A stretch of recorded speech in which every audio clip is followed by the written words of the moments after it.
Black magic এবং জাদুর ব্যবহার সারা পৃথিবীতে এত বেশি হয়, আমরা অনেকে এ সম্পর্কে ধারণাও রাখি না। আমি আমার ব্যক্তিগত অভিজ্ঞতার কথা বলতে পারি। আমাদের দেশে ঘরে ঘরে মানুষ ব্ল্যাক ম্যাজিকের শিকার, ঘরে ঘরে, এবং এটা এত পরিমাণ আছে ভেতরে ভেতরে আমরা অনেকে জানি না। আপনারা বিভিন্ন কাগজ দেখেন সোশ্যাল মিডিয়াতে, বিভিন্ন শহরে, বিভিন্ন আপনার বৈদ্যুতিক খুঁটি ইত্যাদিতে তান্ত্রিক অমুক কামরূপ কামাখ্যা থেকে প্রশিক্ষণপ্রাপ্ত, দেখেন না? হ্যাঁ, স্বামী স্ত্রীর মিল মহাব্বত তৈরি, এটা সেটা, দুঃখ দূর, হান তান, এগুলো বেশিরভাগ ব্ল্যাক ম্যাজিশিয়ানদের কাজ।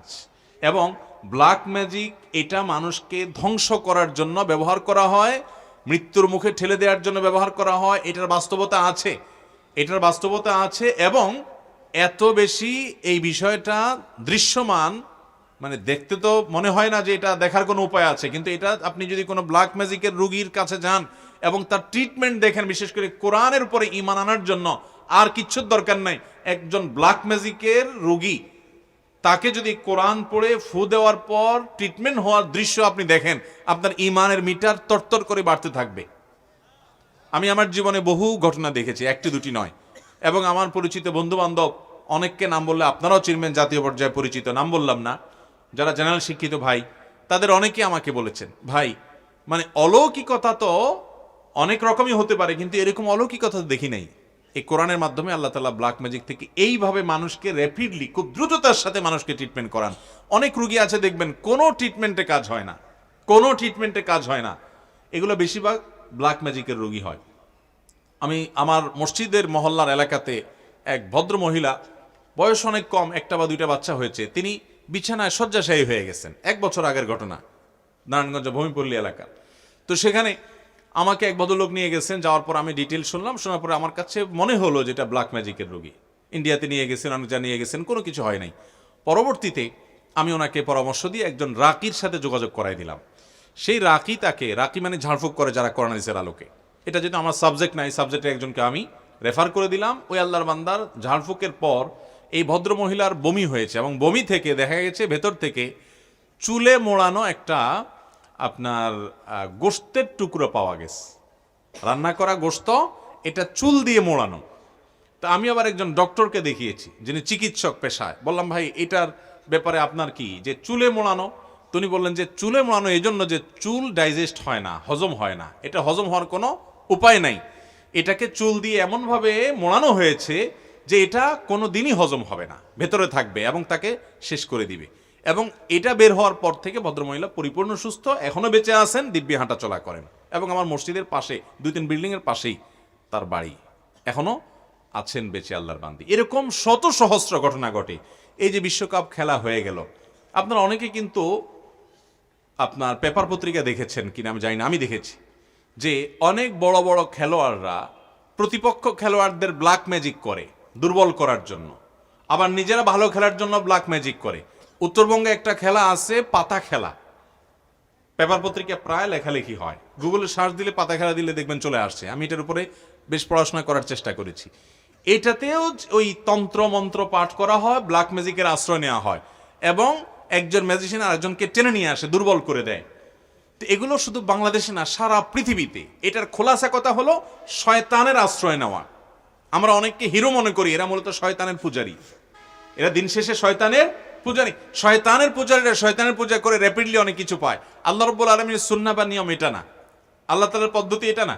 আল্লাহর প্রতি ঈমান আনয়নকারী বান্দাদেরকে আল্লাহ রাব্বুল আলামিন প্রথমত দুনিয়াতে এটা দেওয়ার জায়গায় না, আল্লাহ দিবেন আখিরাতে। দ্বিতীয়ত হলো আল্লাহ রাব্বুল আলামিন কোনো কিছু আপনি করবেন আর সাথে সাথে আপনাকে দিয়ে দিবে। এর জন্য আপনার ঈমান যেমন সেরকম তাজা থাকতে হবে, এবং নেক আমল যেরকম আপনার থাকতে হবে, অনেক শর্ত আল্লাহ রাব্বুল আলামিনের তরফ থেকে দেওয়া আছে। মোহতারাম হাজিরিন, খোলাসা কথা হলো ব্ল্যাক ম্যাজিকের রোগী ঘরে ঘরে, জনে জনে, ফ্যামিলিতে ফ্যামিলিতে। এটা আমরা অনেকে জানি না। আমাদের অনেকে বিভিন্ন কবিরাজের কাছে যাই। এই কবিরাজরা দেখা যাবে যে আপনার অনেক সময় অনেক হাড়, অনেক সময় দেখবেন যে অনেক পুতুল, তারপরে যা দেখবেন যে পুতুলের গায়ে আপনার অনেকগুলো পিন লাগানো আছে। হ্যাঁ, ব্ল্যাক ম্যাজিশিয়ানরা এটা করে নর্মালি, এগুলা করে। আপনি না বুঝে নিয়ে আসেন, চলে আসেন এবং ধ্বংসের দ্বার প্রান্তে নিয়ে যান। অনেক মানুষ অসুস্থ হয়ে যায়, অনেকে মৃত্যুর কোলে আস্তে আস্তে ঢলে পড়ে, অনেকের অনেক দিক থেকে, অনেক স্বামী স্ত্রীর মধ্যে মনোমালিন্য তৈরি হয়, অশান্তি তৈরি হয়। ভাইরা আমার, এই ব্ল্যাক ম্যাজিকের রোগী বোঝার উপায় কি? 1 নম্বর কথা হলো যে কোনো ট্রিটমেন্টে কাজ হয় না, অস্বাভাবিক কিছু কর্মকাণ্ড দেখা দেয়, ঘুমের মধ্যে প্রচুর পরিমাণ খাওয়ার অভ্যাস আছে, এবং প্রচুর পরিমাণে আপনার ব্ল্যাক ম্যাজিকের রুগী, তাদেরকে দেখা যায় যে তারা ঘুম আসে, হাই আসে অনেক বেশি, সীমাহীন হাই আসে, মানে মাত্রাতিরিক্ত হাই আসে এরকম, এবং এরকম আরো অনেকগুলো বিষয়, বিশেষ করে যারা রুকিয়া করেন, ঝাড়ফুঁক করেন, এই বিষয়টি তারা আর অনেক ভালো বলতে পারবেন। অতএব এটা থেকে বাঁচার উপায় কি? খুব সহজ উপায় ভাই। এক নম্বর কাজ হলো সকাল সন্ধ্যার দোয়া কখনো ছাড়বেন না, কখনো ছাড়বেন না। বিশেষ করে কিছু দোয়া আছে, রক্ষা কবচ, বিসমিল্লাহ আসমিহি, 3 কুল, সূরা ইখলাস, সূরা ফালাক, সূরা নাস, 3 বার সকাল, 3 বার সন্ধ্যা, বাসা বাচ্চাদেরকে শুকাই দিবেন, রাত্রে শোয়ার সময় এগুলো পড়ে পুরো শরীরে ফু দিবেন, ফু দিয়ে ঘুমাবেন। এবং টয়লেটে ঢুকেন, বের হন, বা বাসায় ঢুকেন, বের হন, এক কক্ষ থেকে আরেক কক্ষে যান, বিসমিল্লাহ ছাড়া কখনো ঢুকবেন না। বিসমিল্লাহ বলে হাদিসে আসছে শয়তান তার সাথে আর প্রবেশ করতে পারে না, এবং আল্লাহ তাআলা তাকে সেভ করেন। বাসাতে বের হওয়ার সময় বিসমিল্লাহি তাওয়াক্কালতু আল্লাহ পাঠ করেন। এবং কোরআনে কারীমের একটা অলৌকিকত্ব, বিশেষ পুরো কোরআনই অলৌকিকত্ব, এর ভিতরে একটা হলো সূরা বাকারা বাসায় তেলাওয়াত চালু করে রাখবেন। আমি আমার বাসার কথা বলতে পারি, অনেক সময় দেখি বাচ্চারা ঘুমায় না, অস্বাভাবিক আচরণ করে, ছোট ছোট বাচ্চারা। সূরা বাকারার তেলাওয়াত কিংবা কোনো রুকিয়া যখন চালায় করে রাখা হয় অডিও, দেখা যায় যে আস্তে আস্তে পরিবেশ শান্ত হয়ে যায়। আপনি নিজে আমল করে দেখতে পারেন। অতএব কোরআন তেলাওয়াত বাড়াতে হবে। আজ আমাদের ঘরগুলোতে কোরআন তেলাওয়াত চলে গেছে, কোরআন তেলাওয়াত আমরা করি না। আর সকাল সন্ধ্যা দোয়া জিকিরগুলো করবেন, সবসময় বাসা বাড়িতে ঢুকতে বিসমিল্লাহ পড়ে ঢুকবেন, এবং শয়তান কোনো সুযোগ পেতে পারে এরকম কোনো কাজ করবেন না। আল্লাহ তাআলা আমাদেরকে হেফাজত থাকার তৌফিক দান করুন।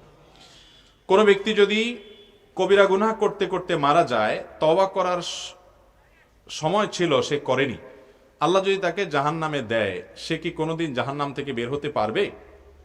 অথচ কোরআনে সূরা সিজদা আয়াত নম্বর 20, সূরা জুমার আয়াত নম্বর 19, সূরা আলে ইমরান আয়াত নম্বর 24 ও 25 আল্লাহ পাক বলেছেন যে এরা কোনোদিন জাহান্নাম থেকে বের হতে পারবে না। আপনার মতামত জানতে চাই ভাইরা আমার। আল্লাহ বলেছেন তারা কখনো জাহান্নাম থেকে বের হতে পারবে না, এই কথা আল্লাহ বলেন নাই। কোরআনে এরকম কোনো কথা আল্লাহ তাআলা বলেন নাই।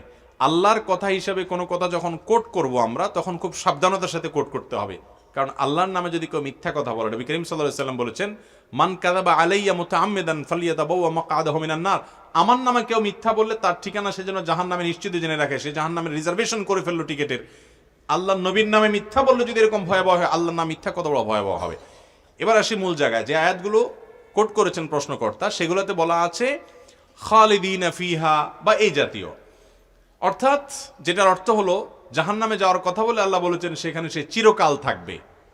এই যে জাহান্নাম থেকে আর কোনোদিন সে বের হবে না, বের হতে পারবে না, এরকম কথা আল্লাহ রাব্বুল আলামিন বলেন নাই। এখন কথা হলো চিরকাল থাকবে বলছেন, তো তার মানে তো আর বের হতে পারবে না? না, চিরকাল থাকবে বলছেন, এর মানে এটা সবসময় নাও হতে পারে। আমরা যাবজ্জীবন বলি না, যাবজ্জীবন। এই যাবজ্জীবন এর মানে সব সময়, সব ক্ষেত্রে, সব দেশে, সব সংবিধানে কিন্তু এই না যে একবারে মৃত্যু পর্যন্ত, এটা লিমিটেড টাইম, এটাকে অনেক সময় যাবজ্জীবন বলা হয় অনেক ক্ষেত্রে, আবার কোনো কোনো ক্ষেত্রে আমৃত্যু। তো নবী করিম সাল্লাল্লাহু আলাইহি সাল্লামের হাদিসে, কোরআনে কারীম বিভিন্ন আয়াতে বিভিন্ন অপরাধী যারা কবিরা গুনাহে লিপ্ত হবে তাদের চিরকাল জাহান্নামে থাকার কথা বলা হয়েছে। এখানে চিরকাল বা আজীবন জাহান্নামে থাকার মানে একেবারে অনন্ত অসীমকাল কোনোদিন বের হতে পারবে না। এই ব্যাখ্যা মুসলিম স্কলার যারা ছিলেন নবী করিম সাল্লাল্লাহু আলাইহি সাল্লামের যুগ থেকে আজও পর্যন্ত, প্রায় সমস্ত মুসলিম স্কলারদের ব্যাখ্যা একটাই, সেটা হলো এখানে তারা কোনোদিনই বের হতে পারবে না, এ উদ্দেশ্য না। আহলে সুন্নাত জামাতের বিশ্বাস, আকীদা এটা না। এর একটা কারণ এটিও হতে পারে যে অপরাধগুলো যারা করেছে এটাকে হালাল মনে করে, বৈধ মনে করে আল্লাহর বিধানের প্রতি তোয়াক্কা না করে, তারা যদি কেউ আল্লাহর হালালকে হারাম মনে করে, হারামকে হালাল মনে করে, সেই ইমান থেকে খারিজ হয়ে যায়, সেই হিসাবে সে চিরকাল থাকতে পারে। বাট অপরাধ করেছে, অপরাধের বোধ ছিল, অপরাধ বোধ থাকার পরও সে স্থায়ী জাহান্নামী হবে না। নবী করিম সাল্লাল্লাহু আলাইহি সাল্লাম থেকে অসংখ্য হাদিস বর্ণিত হয়েছে, বুখারীর একটা হাদিস শুধুমাত্র উল্লেখ করি। নবী করিম সাল্লাল্লাহু আলাইহি সাল্লাম সর্বশেষ জাহান্নাম থেকে বের করা মানুষের কথাও হাদিসে বলেছেন যে কিভাবে তাকে বের করা হবে, তার দৃশ্য পুরা চিত্রায়ন করেছেন নবী সাল্লাল্লাহু আলাইহি সাল্লামের হাদিসে। অতএব বোঝা গেল জাহান্নামে একবার গেলে চিরকাল জাহান্নামে থাকবে, এই বিশ্বাসী হলো আহলে সুন্নাত জামাতের বাইরের কিছু সম্প্রদায়, মুতাজিলা সম্প্রদায়। এই মুতাজিলা সম্প্রদায়ের অস্তিত্ব আজ পৃথিবীতে খুব একটা নাই, কিন্তু আমাদের দেশে অনেকেই এই সম্প্রদায়ের এই বিশ্বাস ধারণ করেন। কোরআন বুঝতে হবে সাহাবা ইকরামের বুঝ অনুযায়ী, ব্যাখ্যা অনুযায়ী, নবী সাল্লাল্লাহু আলাইহি ওয়াসাল্লামের ব্যাখ্যা অনুযায়ী, সালাফে সালেহিনের ব্যাখ্যা অনুযায়ী। সেখানে ইসলামের ইতিহাসে 1400 বছরের যুগে সকল উলামা ইকরাম যে ব্যাখ্যা বুঝলেন, আমরা যা বুঝলেন, আমরা তার ভিন্ন কিছু বুঝলে সেটা কল্যাণের চাইতে অকল্যাণ বেশি হতে পারে এবং বিভ্রান্তির দিকে নিয়ে যেতে পারে।